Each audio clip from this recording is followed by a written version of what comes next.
నమస్కారం LJ news కి స్వాగతం. హెడ్లైన్స్ చూద్దాం. మొదటి విడతలో 1,00,000 రుణమాఫీకి నిధుల విడుదల. రెండో విడతలో 1,00,000 రుణాలు మాఫీ చేసిన సర్కార్. ఖమ్మం జిల్లా వైరా వేదికగా ఆగస్టు 15న 2 లక్షల రుణమాఫీ.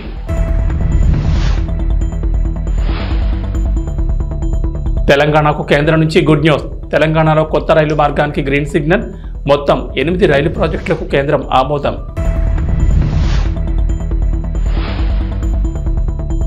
AP assembly speaker Ayyanna Patrudu కీలక వ్యాఖ్యలు. జగన్ అసెంబ్లీకి రావాలని సూచించిన అయ్యన్న పాత్రుడు ఖచ్చితంగా అవకాశం ఇస్తానని చెప్పిన అసెంబ్లీ స్పీకర్. 15 ఆగస్టు వేడుకల నిర్వహణ కోసం ప్రభుత్వ ఏర్పాట్లు. AP deputy CM Pawan Kalyan పంచాయతీలకు నిధులు పెంచుతూ నిర్ణయం. రైతాంగం ఎప్పుడెప్పుడని ఎదురుచూస్తున్న 3వ విడత రుణమాఫీపై తెలంగాణ ప్రభుత్వం తీపి కబురు చెప్పింది. ఆగస్టు 15 నాటికి 2 లక్షల వరకు రైతుల రుణమాఫీ చేస్తామని ఉప ముఖ్యమంత్రి ఆర్థిక మంత్రి మల్లు భట్టి విక్రమార్క ప్రకటించారు. ఆగస్టు 15లోగా రైతులకు రుణమాఫీ చేసి తీరుతామన్న ముఖ్యమంత్రి యనమల రేవంత్ రెడ్డి చేసిన సవాలును నిరూపించుకోనున్నామని ఆయన అన్నారు. వైరా వేదికగానే 2 లక్షల వరకు రుణమాఫీ చేస్తామని ప్రకటించారు. శుక్రవారం తన సొంత జిల్లా ఖమ్మంలో పర్యటించిన డిప్యూటీ సీఎం పలు అభివృద్ధి పనులకు శంకుస్థాపన చేశారు. వైరా మున్సిపాలిటీతో పాటు ఆయన స్వగ్రామం స్నానాల లక్ష్మీపురంలో సుమారు 100 కోట్ల విలువైన పనులు ప్రారంభించారు. ఈ సందర్భంగా ఆయన మాట్లాడుతూ స్వాతంత్ర దినోత్సవ రోజున సీతారామ పంప్ హౌజ్లను ప్రారంభిస్తామని తెలిపారు. అనంతరం వైరాలో పండగల బహిరంగ సభ నిర్వహించి ఆ వేదికపై నుంచి 2 లక్షల వరకు రుణాలను రైతుల ఖాతాల్లో నిధులు జమ చేయనున్నట్లు ఆర్థిక మంత్రి వెల్లడించారు. ఎన్నికల్లో హామీ మేరకు రైతు రుణమాఫీ పూర్తి చేస్తున్నామని పేర్కొన్నారు. రుణమాఫీపై జూలై 15న జీవో జారీ చేసి తొలి విడతగా జూలై 18న ₹1,00,000 రుణమాఫీ కోసం 6,983 కోట్లు విడుదల చేశామని తెలిపారు. రెండో విడతలో 6,190.02 కోట్లతో నెలాఖరున మళ్లీ విడుదల చేసి 1,00,000 వరకు రుణాలను మాఫీ చేశామని చెప్పారు. కేంద్రాల్లో ఈ కార్యక్రమాన్ని పాలు పంచుకొని పెద్ద పండుగలాగా జరుపుకుంటున్నటువంటి రైతాంగ సోదరులందరికీ నా హృదయపూర్వకమైనటువంటి నమస్కారాలు. ఈనాటి ఈ కార్యక్రమం భారతదేశ చరిత్రలోనే సువర్ణాక్షరాలతో లిఖించదగినటువంటి రోజు. బహుశా భారతదేశ చరిత్రలో ఏ రాష్ట్రంలో కూడా ఒకటేసారి 2 లక్షల రూపాయలు రుణమాఫీ చేసినటువంటి చరిత్ర లేదు ఈనాటి వరకు కూడా. బలమైన ధనిక రాష్ట్రంగా రాష్ట్ర విభజన జరిగినప్పుడు తెలంగాణ రాష్ట్రాన్ని ఆనాటి టిఆర్ఎస్ ప్రభుత్వం వారి చేతుల్లో రాష్ట్రాన్ని పెడితే ప్రజలు మొదటి 5 సంవత్సరాలు కేవలం ₹1,00,000 రుణమాఫీని కూడా వాయిదాల రూపేణ 4 దఫాలుగా 5 సంవత్సరాలు చేశారు. రెండోసారి వచ్చిన తర్వాత ₹1,00,000 రుణమాఫీ అని చెప్పి అధికారంలోకి వచ్చి 5 సంవత్సరాలు కూడా కనీసం ఆ ₹1,00,000 రుణమాఫీ కూడా చేయలేకపోయారు. అటువంటి పరిస్థితుల్లో ఈరోజు ధనిక రాష్ట్రాన్ని అప్పుల రాష్ట్రంగా మార్చి 7 లక్షల కోట్ల రూపాయలు అప్పుగా మార్చి రకరకాలైనటువంటి ఇబ్బందులు, ఆర్థికపరమైన ఇబ్బందులు ఈ రాష్ట్రాన్ని మాకు అప్పచెప్తే అటువంటి పరిస్థితుల్లో కూడా ఆనాటి కాంగ్రెస్ ప్రభుత్వం ఎన్నికల కంటే ముందు శ్రీ రాహుల్ గాంధీ గారి నాయకత్వంలో వరంగల్లో జరిగినటువంటి సభలో ఆనాడు పిసిసి ప్రెసిడెంట్ గా రేవంత్ రెడ్డి గారు, సిఎల్పి లీడర్ గా నేను, అట్లాగే ఇప్పుడు ఉన్నటువంటి మంత్రివర్గ సహచరులందరూ యావత్తు ఆనాడు ఈ రాష్ట్ర ప్రజలకి 2 లక్షల రూపాయలు రుణమాఫీ చేస్తామని చాలా స్పష్టంగా భరోసా ఇచ్చాం. ఇచ్చిన మాట ప్రకారం ఈరోజు ఒకటేసారి 31,000 కోట్ల రూపాయలతో రుణమాఫీ చేసేటువంటి కార్యక్రమాన్ని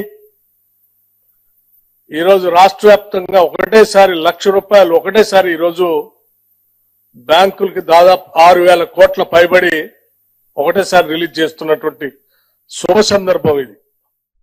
తెలంగాణకు కేంద్రం శుభవార్త చెప్పింది. కేంద్ర కేబినెట్ సమావేశంలో ఈ మేరకు కీలక నిర్ణయం తీసుకున్నారు. ప్రధాని మోడీ ఆధ్వర్యంలో జరిగిన కేంద్ర మంత్రివర్గ సమావేశంలో కేంద్ర మంత్రివర్గం 8 కొత్త రైల్వేల నిర్మాణానికి ఆమోదం తెలిపింది. ఒడిశా, ఆంధ్రప్రదేశ్, తెలంగాణ, మహారాష్ట్ర, జార్ఖండ్, బీహార్, పశ్చిమ బెంగాల్లో మొత్తం 24,657 కోట్ల అంచనా వ్యయంతో ఈ ప్రాజెక్టుని చేపట్టనున్నారు. ఈ ప్రాజెక్టులో భాగంగా ఒడిశాలోని మల్కాన్గిరి నుంచి భద్రాచలం మీదుగా పాండురంగాపురం వరకు కొత్త రైల్వేలను నిర్మించనున్నారు. ఈ ప్రాజెక్ట్ 4,109 కోట్లతో 200.60 కిలోమీటర్ల పొడవైన లైన్కు గ్రీన్ సిగ్నల్ ఇచ్చారు. ఈ రైల్వే ప్రాజెక్టు పూర్తి చేస్తే ఆంధ్రప్రదేశ్, తెలంగాణల నుంచి తూర్పు, ఈశాన్య రాష్ట్రాలకు రైల్వే అనుసంధానం పెరుగుతుందని చెబుతున్నారు అధికారులు. ప్రధానంగా మహానది, కోల్ఫీల్డ్ నుంచి మధ్య, దక్షిణ భారతంలోని విద్యుత్ ప్లాంట్లకు బొగ్గు సరఫరా మరింత సులభమవుతుందని, అల్యూమినియం, ఇనుప ఖనిజ పరిశ్రమలకు ప్రయోజనం కలుగుతుందంటున్నారు. ఈ ప్రాజెక్టు వల్ల ఆంధ్రప్రదేశ్, తెలంగాణకు చెందిన వ్యవసాయ ఉత్పత్తులకు మార్కెట్ విస్తృతం చేయొచ్చని చెబుతున్నారు. ఆంధ్రప్రదేశ్లోని తూర్పుగోదావరి, తెలంగాణలోని భద్రాద్రి కొత్తగూడెం జిల్లాలకు మేలు జరుగుతుందని అంటున్నారు. ఈ ప్రాంతంలో సామాజిక, ఆర్థిక అభివృద్ధికి ఉపయోగపడుతుందంటున్నారు. భద్రాద్రి పుణ్యక్షేత్రానికి దేశంలోని వివిధ ప్రాంతాలకు రైలు అనుసంధానం ఉంటుందంటున్నారు. ఆంధ్రప్రదేశ్ అసెంబ్లీ స్పీకర్ చింతకాయల అయ్యన్న పాత్రుడు మాజీ ముఖ్యమంత్రి వైఎస్ఆర్సీపీ అధినేత వైఎస్ జగన్మోహన్ రెడ్డిపై కీలక వ్యాఖ్యలు చేశారు. జగన్ ఇప్పుడు ముఖ్యమంత్రి కాదు, ఒక ఎమ్మెల్యే మాత్రమే అన్నారు. జగన్ అసెంబ్లీకి వచ్చి తనను గెలిపించిన పులివెందుల నియోజకవర్గ ప్రజల సమస్యలపై చర్చించాలని సూచించారు. అసెంబ్లీకి రావడం సరికాదని, జగన్కు తన సలహా ఒకటే అన్నారు. పదవులు వస్తూ ఉంటాయి, పోతూ ఉంటాయి. ఒక ఎమ్మెల్యేకి అసెంబ్లీకి వచ్చి ప్రజా సమస్యలపై మాట్లాడాలన్నారు. అందుకు తాను అవకాశం ఇస్తానని, తాను అవకాశం ఇవ్వనని ఎందుకు అనుకుంటున్నారని ప్రశ్నించారు. అన్ని పార్టీలకు ఇచ్చిన విధంగానే జగన్కు మాట్లాడడానికి అవకాశం ఖచ్చితంగా ఇస్తామన్నారు అయ్యన్న పాత్రుడు. సభలో మాట్లాడేందుకు అందరికీ అవకాశం ఇస్తానని, వైఎస్ఆర్సీపీ ఎమ్మెల్యేలు అడిగినా మైక్ ఇస్తామన్నారు. వైఎస్ఆర్సీపీకి వచ్చిన సీట్లకు అనుగుణంగా సమయం కేటాయిస్తానని చెప్పారు స్పీకర్. ఎమ్మెల్యేగా వైఎస్ జగన్మోహన్ రెడ్డి అసెంబ్లీకి వచ్చి స్వేచ్ఛగా మాట్లాడొచ్చన్నారు. అసెంబ్లీలో అన్ని పార్టీల మాదిరి ఎమ్మెల్యేల సంఖ్యను బట్టి పద్ధతి ప్రకారం మాట్లాడే సమయం కేటాయిస్తామన్నారు అయ్యన్న పాత్రుడు. జగన్ తన ధర్మం నెరవేర్చాలని, అసెంబ్లీని ఒక పార్టీ వారు రానని బాయ్కట్ చేయడం మంచిది కాదన్నారు. తనకు రాజకీయాల్లో 42 ఏళ్ల అనుభవం ఉందని, 6 సార్లు మంత్రిగా, ఎంపీగా పనిచేశారని గుర్తు చేశారు. తనకు అసెంబ్లీ సభాపతిగా కొత్త బాధ్యత అప్పగించారని, ఈసారి అసెంబ్లీకి 88 మంది కొత్తగా ఎమ్మెల్యేలుగా ఎన్నికయ్యారని, వారికి సభ నిర్వహణ, ప్రశ్నోత్తరాలు తదితరాలపై 2 రోజుల ప్రత్యేక శిక్షణ ఇస్తామన్నారు. ప్రజలు ఎన్నుకున్నారు అతన్ని. అతను కూడా ఎమ్మెల్యే, మామాదిరిగా అతను ఎమ్మెల్యే ఎందుకు ఎన్నుకున్నారు? ఒక ఎమ్మెల్యే అయితే మా ప్రాంతం బాగుపడుతుంది అనే ఉద్దేశంతో ఎన్నుకుంటే, అది పక్కన పెట్టి నేనేమో అసెంబ్లీకి రానంటే పద్ధతి కాదు అది. యాజ్ ఎ స్పీకర్గా నేను ఇచ్చే సలహా ఏంటంటే అతనికి, సరే పదవులు ఉంటాయి, పోతూ ఉంటాయి, అది సహజం. నువ్వు ఎమ్మెల్యేగా ప్రజలు ఎన్నుకున్నారు నిన్ను, నువ్వు వచ్చి అసెంబ్లీలో ఫ్రీగా మాట్లాడవచ్చు. నేను అవకాశం ఇస్తాను కదా. నేను అవకాశం ఇవ్వరని ఎందుకు ఊహించుకున్నారు? అందరి పార్టీలాగే నీకు అవకాశం ఇస్తాం. అందుకే నేను రాను అంటే ఎలా కుదురుతుంది? ప్రజలు ఒప్పుకుంటారా? దేశవ్యాప్తంగా స్వాతంత్ర దినోత్సవం ఏర్పాట్లు ముమ్మరంగా సాగుతున్నాయి. న్యూఢిల్లీతో పాటుగా అన్ని రాష్ట్రాల్లోనూ 15 ఆగస్టు వేడుకలు ఘనంగా నిర్వహించేందుకు అక్కడి ప్రభుత్వం ఏర్పాట్లు చేసుకుంటున్నాయి. ఈ క్రమంలోని ఏపీ ప్రభుత్వం కూడా 15 ఆగస్టు వేడుకలపై దృష్టి పెట్టింది. ఇప్పటికీ ఆయా జిల్లా కేంద్రాల్లో ఎవరు జెండా ఆవిష్కరణ చేయాలనే దానిపై నిర్ణయం తీసుకుంది. తాజాగా ఆగస్టు 15 పండుగను గ్రామాల్లోనూ ఘనంగా నిర్వహించేందుకు ఏపీ ప్రభుత్వం కీలక నిర్ణయం తీసుకుంది. గ్రామాల్లో స్వాతంత్ర దినోత్సవం నిర్వహణ కోసం పంచాయతీలకు నిధులు పెంచింది. ఈ మేరకు మేజర్, మైనర్ గ్రామ పంచాయతీలకు నిధులు పెంచుతూ పంచాయతీరాజ్ శాఖ మంత్రి పవన్ కళ్యాణ్ నిర్ణయం తీసుకున్నారు. 15 ఆగస్టు వేడుకల నిర్వహణ కోసం మైనర్ గ్రామ పంచాయతీలకు నిధులను 100 నుంచి 10,000, మేజర్ గ్రామ పంచాయతీలకు 250 నుంచి 25,000కు పెంచినట్లు AP deputy CM Pawan Kalyan చెప్పారు. రిపబ్లిక్ వేడుకలు కూడా ఇదే తరహాలో నిర్వహణ కోసం నిధులు కేటాయిస్తామని పవన్ కళ్యాణ్ స్పష్టం చేశారు. ఇక ఆగస్టు 15 సందర్భంగా అన్ని పాఠశాలల్లో రాజ్యాంగ విలువలు, స్థానిక సంస్థల పాలన లాంటి అంశాలపై వక్తృత్వ, వ్యాసరచన పోటీలు నిర్వహించాలని, డిబేట్, క్విజ్ పోటీలు పెట్టాలని పవన్ కళ్యాణ్ ఆదేశించారు. ఆటల పోటీలు నిర్వహించి బహుమతులు అందజేయాలని పంచాయతీ సర్పంచులకు స్పష్టం చేశారు. అలాగే స్వాతంత్ర సమరయోధులను, రక్షణ రంగంలో పనిచేసిన వారిని, పారిశుద్ధ్య కార్మికులకు పాఠశాలలో సన్మానం చేయాలన్నారు. స్కూల్ పిల్లలకు చాక్లెట్లు, బిస్కెట్లు అందించి పారిశుద్ధ్యంపై గాంధీజీ చెప్పిన మాటలతో ప్రమాణం చేయించాలని పవన్ కళ్యాణ్ ఆదేశించారు. సో ముఖ్యంగా పంచాయతీరాజ్ వ్యవస్థని, సర్పంచ్ వ్యవస్థని బలోపేతం చేయాలన్నదే మా కూటమి ప్రభుత్వం తాలూకు ఆశయం, ఆకాంక్ష. దాంట్లో భాగంగా ఇప్పుడు దాకా గత 30 సంవత్సరాలుగా, గత 1990 నుంచి ఇప్పటిదాకా ఎప్పుడు మన 15 ఆగస్టు పండుగ జరపడానికి ఇప్పటిదాకా నిధులు ఇప్పుడు సమకూర్చలేదు. చాలా నామకే వాస్తే నామమాత్రంగా ప్రతి పంచాయతీకి, చిన్న పెద్ద పంచాయతీలకి 100 రూపాయలు, చిన్న పంచాయతీలకి, పెద్ద పంచాయతీలు 250 రూపాయలు చొప్పున ఇచ్చేవారు. ఒకవైపు ఏమో గాంధీ గారి కలల కన్నా పల్లెలే పట్టుకొమ్మలు అంటూ ఉంటాం, గ్రామీణ స్వరాజ్యం అని మాట్లాడతాం. కానీ ఎన్నికల్లో నిలబడ్డ పంచాయతీ సర్పంచ్కి మటుకు జెండా పండుగ నిర్వహించాలంటే వాళ్ళకి ఇచ్చే డబ్బులు 100 రూపాయలు, 250 రూపాయలు. ఈ రివ్యూ మీటింగ్స్లో మాకు తేలింది ఏంటంటే 100 రూపాయలకి 250 రూపాయలకి 13,326 పంచాయతీల్లో ఏం చేయగలరు? మేము ఒకటే ఆదేశించాను, రాగానే చాలా ఘనంగా జరుపుకోవాలి. గాంధీ గారి ఈ గ్రామ స్వరాజ్యాన్ని నిజంగా మనం ముందుకు తీసుకెళ్లాలంటే ఆ స్టేట్మెంట్ చాలా బలంగా ఇవ్వాలి. 1994లో ఇచ్చిన జీవో 100 రూపాయలు 250 రూపాయలు, ఒకటి స్వాతంత్ర దినోత్సవానికి, 2 గణతంత్ర దినోత్సవానికి, వాటిని పెంపొందించేలాగా, వాటిని పెంచేలాగా ఒక కీలకమైన నిర్ణయం తీసుకుంది ఈ కూటమి ప్రభుత్వం. ప్రతి ఒక్క పంచాయతీలో సర్పంచులు తలెత్తుకొని సగౌరవంగా జెండా వందనం చేసేలాగా రాష్ట్రంలోని ఎన్డీఏ ప్రభుత్వం నిర్ణయం తీసుకుంది. ఆగస్టు 15న స్వాతంత్ర దినోత్సవ వేడుకల నిర్వహణకు నిధులు కొరత లేకుండా చేశాం. చిన్న పంచాయతీలకి 10,000 రూపాయలు, మేజర్ పంచాయతీలకి 25,000 రూపాయల చొప్పున నిధులు సమకూరుస్తున్నాం. దానికోసమని జీవోను కూడా రిలీజ్ చేశాం. దీనిని పంచాయతీ సర్పంచులు దీన్ని పూర్తిగా సద్వినియోగం చేసుకోమని నేను విన్నవించుకుంటా ఉన్నాను. ఇప్పటి వరకు పంచాయతీలకి ఇంత పెద్ద స్థాయిలో ఆగస్టు 15, జనవరి 26 వేడుకలకు నిధులు ఇచ్చింది లేదు. 34 సంవత్సరాలుగా 1990 నుంచి ఈ మొత్తం ఇప్పటిదాకా పెంచలేదు. 34 సంవత్సరాలుగా ఈ పండగలకి, జెండా వందనం పండగ కానీ, గణతంత్ర దినోత్సవానికి కానీ 100 రూపాయలు 200 రూపాయలు చొప్పున ఇచ్చేవాళ్ళు. ఈ మొత్తాన్ని గణనీయంగా పెంచాలని చెప్పి కూటమి ప్రభుత్వం నిర్ణయం తీసుకొని జీవో జారీ చేసింది. 13,326 పంచాయతీల్లో ఘనంగా, గౌరవంగా స్వాతంత్ర దినోత్సవ వేడుకలు సాగాలన్నదే మా కూటమి ప్రభుత్వం ఉద్దేశం. ఇప్పటి వరకు సర్పంచులు అతి స్వల్ప మొత్తాలతో వేడుకలను ఘనంగా చేయలేకపోయేవాళ్ళు. ఈ విషయం నా దృష్టికి వచ్చింది రివ్యూస్లో. దీనిపైన ఉన్నతాధికారులతో మాట్లాడి ఏ దశలోనూ ప్రజలు ఎన్నుకున్న సర్పంచుల ఆత్మగౌరవం తగ్గకుండా దేశంలో పవిత్రమైన 15 ఆగస్టు గణతంత్ర వేడుకలు గర్వంగా చేసుకునేలాగా, సగర్వంగా చేసుకునేలా చర్యలు తీసుకొని చాలా స్పష్టంగా ఆదేశాలు ఇచ్చారు. ఆ దిశగానే నిర్ణయం చేశాం. 5,000 లోపు ఉన్న జనాభా ఉన్న గ్రామాలకి 10,000 రూపాయలు, 5,000 పైబడ్డ జనాభా ఉన్న గ్రామాలకి 25,000 రూపాయల చొప్పున నిధులు అందిస్తాం. గాంధీ మహాత్ములు కలలుగన్న గ్రామ స్వరాజ్యం సిద్ధించాలన్నదే మా కూటమి ప్రభుత్వం తాలూకు తపన, ఆకాంక్ష.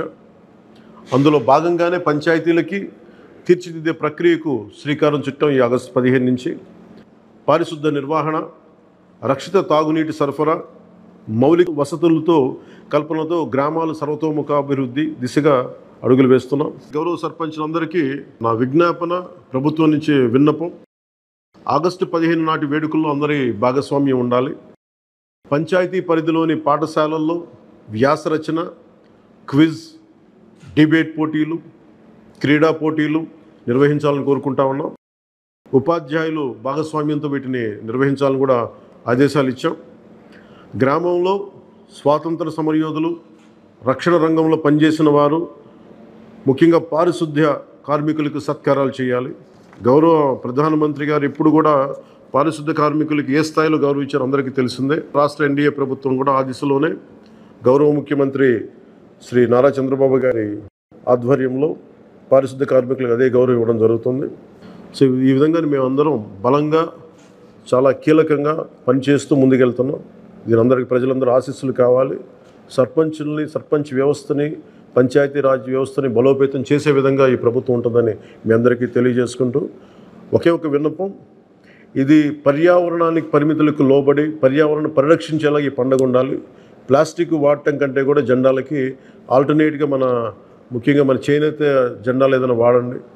అలాగే ఇప్పుడు నేను పెట్టుకుంది కూడా పర్యావరణానికి హాని కలిగించింది. ఇది దీంట్లో సీడ్ ఉంటుంది, దీంట్లో ప్లాంట్ అని చెప్పి ఒక సంస్థ ఏదో ఉంది, వాళ్ళు ఇచ్చింది.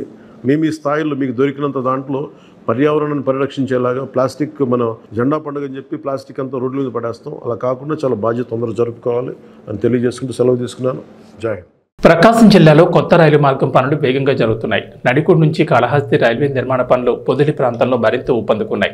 పొదిలి ప్రాంత వాసులు ఎప్పటి నుంచి ఎదురుచూస్తున్న కళ త్వరలోనే నెరవేరిపోతోంది. దర్శి, పొదిలి, కనిగిరి మీదుగా జరిగే ఈ రైల్వే ప్రాజెక్టు పనులకు సంబంధించి బ్రిడ్జ్, రైల్వే స్టేషన్ నిర్మాణ పనులు దాదాపుగా పూర్తి కావచ్చాయి. దర్శి నుంచి కనిగిరి వరకు 3వ దశ పనులు వేగంగా జరుగుతున్నాయి. పొదిలి మండలంలోని దాసర్లపల్లి, బుచ్చన్నపల్లి, కాటూరు వరిపాలెం, రాజుపాలెం మీదుగా సాగుతున్న పనులు ప్రస్తుతం కట్టపై కంకర, పట్టాల నిర్మాణం దాదాపుగా పూర్తయింది.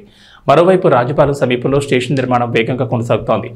కాటూరివారిపాలెం పొదిలి మధ్యలో ఇప్పటికే అండర్ పాస్ వంతెన నిర్మాణ పనులు కూడా పూర్తయ్యాయి.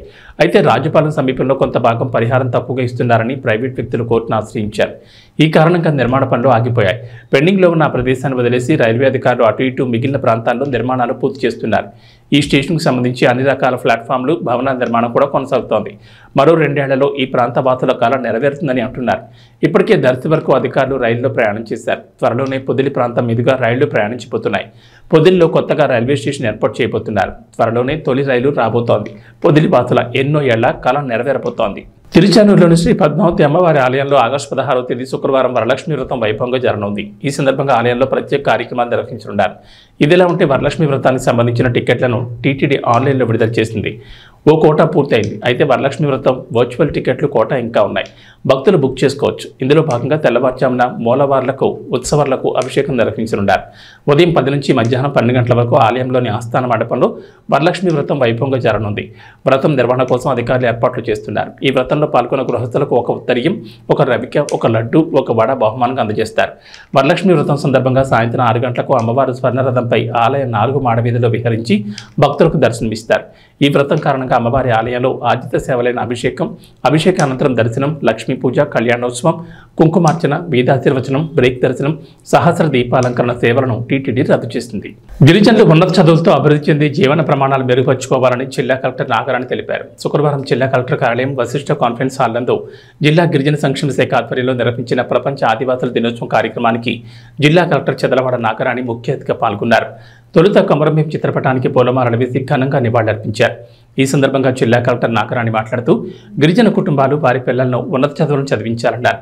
చదువు ద్వారానే ఆర్థిక అభివృద్ధి సాధించగలమని, వెనుకబాటుతనం పోయి సమాజంలో మంచి గుర్తింపు వస్తుందని అన్నారు. వారు అభివృద్ధి చెందడంతో ఆయా కుటుంబాల జీవన ప్రమాణాలు కూడా మెరుగవుతాయన్నారు. గిరిజన ప్రాంతంలో నేను ఉద్యోగం చేశానని, వారి జీవన శైలి స్థితిగతులపై పూర్తి అవగాహన ఉందని ఈ సందర్భంగా తెలిపారు. మన జిల్లాలో నివసిస్తున్న ఎరుకుల, యానాది, చెంచుల కుటుంబాలపై పూర్తి దృష్టి సారించడం జరిగిందని, ఇప్పటికే వారి కాలనీల్లో మౌలిక వస్తువుల మెరుగుదలకు, ఇళ్ల మంజూరుకు ఆధార్ కార్డులు జారీకి చర్యలు తీసుకోవాలని సంబంధిత అధికారులకు ఆదేశాలు జారీ చేయడం జరిగిందన్నారు.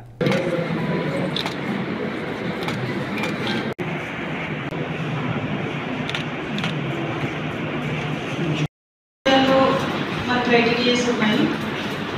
షెడ్యూల్ 5 ఏరియాస్కి అక్కడ వాళ్ళకి ల్యాండ్ ప్రొడక్షన్ ఉంది, ల్యాండ్ ట్రాన్స్ఫర్ అనేది ఉంటుంది. వాళ్ళకి అయినప్పుడు వాళ్ళకి ఇచ్చేసేయాలి. అది అక్కడ ఒక టీము ఉంటారు. మనకి కేఆర్పూర్ని, కంపుటూరు, పాడేరు, శ్రీకాకుళం, పార్వతీపురం ఏరియాస్ ఉన్నాయి. అక్కడ కూడా ట్రైబల్స్ అక్కడ ఆశ్రమ్ స్కూల్స్, రెసిడెన్షియల్ స్కూల్స్ ఏర్పాటు చేసి అక్కడ అంత ఒక పద్ధతిగా జరగడం అంతవరకు చూసాం. నేను కూడా 3 సంవత్సరాలు వర్క్ చేశాను. సో నాకు కంప్లీట్గా ట్రైబల్ ఏరియా ఉండే ఏజెన్సీ ట్రైబల్ ఏరియాలో ఉండే ఎట్లా ఉంటుంది, నాన్ ఏజెన్సీ ఏరియాలో, ప్లెయిన్ ఏరియాలో, మైదాన ప్రాంతాల్లో ఉండే గిరిజనులు అయినా ఎరుకుల, యానాది వారి జీవన పరిస్థితి ఎట్లా ఉంటుంది అనేది నాకు అవగాహన ఉంది.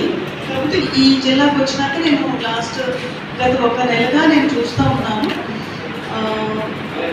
అయితే దీని మీద ఆల్రెడీ నేను మన ఆఫీస్ వాళ్ళందరికీ కూడా వారి యొక్క ఎక్కడ మన జిల్లాలో ఉన్న ప్రతి colony, ST colony, Erukula, Yanadi, చెంచుకుంటే వారు ఆ 3 కాలనీస్కి సమగ్రంగా సర్వే చేయించి వారికి ఏం హౌసింగ్ కావాలి, టాయిలెట్స్ కావాలి, ఏమైనా హౌస్ ఆల్రెడీ శాంక్షన్ అయి ఉండి రిపేర్స్కి ఏం కావాలనేది సమగ్రంగా సర్వే చేయించుకుని చెప్పడం జరిగింది. అది హౌసింగ్ సంబంధించి. అలాగే ఆధార్ కూడా మనం అనుకున్నాం. అందులో ఇక్కడ ఒక 4 నెలలు మాకు అక్కడ 4 నెలలు ఇంకొక ప్లేస్కి వెళ్ళడం వల్ల కూడా వీళ్ళంతా మిస్ అయ్యే పరిస్థితి ఇప్పుడు. అలా కాకుండా మన రెవెన్యూ సైడ్ నుంచి ఒకసారి చెప్పాను నేను ఆల్రెడీ రెవెన్యూ ఆఫీసర్స్కి, తర్వాత పిఓస్కి ఎక్కడ ఏ పాకెట్లో కూడా ఎప్పుడూ కూడా ఆధార్ మిస్ అవ్వకూడదు. అది మన బాధ్యత. వాళ్ళు రాకపోయినా కూడా తీసుకెళ్ళి మనం ఆధార్ రిజిస్ట్రేషన్ చేయించాల్సిన అవసరం ఉంది. రిజిస్టర్ అయినప్పుడు కొత్తగా పుట్టే పిల్లల్ని మిస్ అయి ఉంటారు, వాళ్ళన్నా చేయించాలి. ఈ ఆధార్ రిజిస్ట్రేషన్ అనేది వారంతటా వారు వచ్చి చేసుకుంటారు అనేది మామూలుగా సాధారణ ప్రజలకంతా కూడా ఫాలో అవుతూ ఉంటారు. బట్ ఈ గిరిజన మైదాన ప్రాంతంలో ఉన్న ఈ గిరిజన ప్రజలు అది ఫాలో అవ్వడం అనేది కష్టం కాబట్టి అధికారులుగా మనమే బాధ్యత తీసుకుని అది ఎన్రోల్మెంట్ ఫోటో చూసుకుంటాం. అది కట్ చేసుకుని అది అన్నీ కూడా మనం గోకల్ స్టిచ్ చేయించుకునేవాళ్ళం.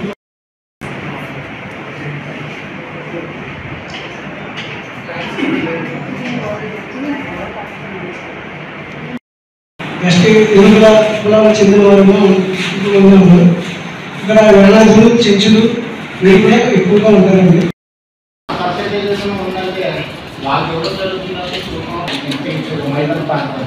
వైవిఎస్ చౌదరికి నందమూరి కుటుంబంతో ఉండే అనుబంధం గురించి ప్రత్యేకంగా చెప్పాల్సిన పని లేదు. నందమూరి తారక రామారావు అంటే వైవిఎస్కి ఎనలేని అభిమానం. వైవిఎస్ ఎక్కువగా వారి గురించి చెప్తూ ఉంటారు. హరికృష్ణ బాలకృష్ణతో సినిమాలు తీసే అభిమానాన్ని చాటుకున్నారు. అయితే వైవిఎస్ హిట్ కొట్టి చాలా కాలం అయిపోయింది. వైవిఎస్ పరిచయం చేసిన హీరోలు హీరోయిన్లకు అప్పట్లో ఫుల్ క్రేజ్ ఉండేది.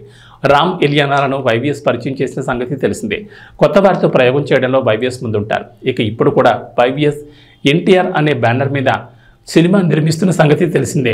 ఈ మేరకు నిర్వహించిన ఓ ప్రెస్ మీట్లో వైవిఎస్ మాట్లాడిన మాటలు ఇప్పుడు వైరల్ అవుతున్నాయి. నందమూరి తారక రామారావు గారికి ఎన్టీఆర్ ఇష్టమైన మనవడు కదా అని మీడియా నుంచి ఒక ప్రశ్న ఎదురైంది. రామారావు గారికి ఎన్టీఆర్ ఇష్టమైన మనవడని ఎవరు, ఇష్టమైన మనవడు ఎవరు ఎక్కడా చెప్పలేదే.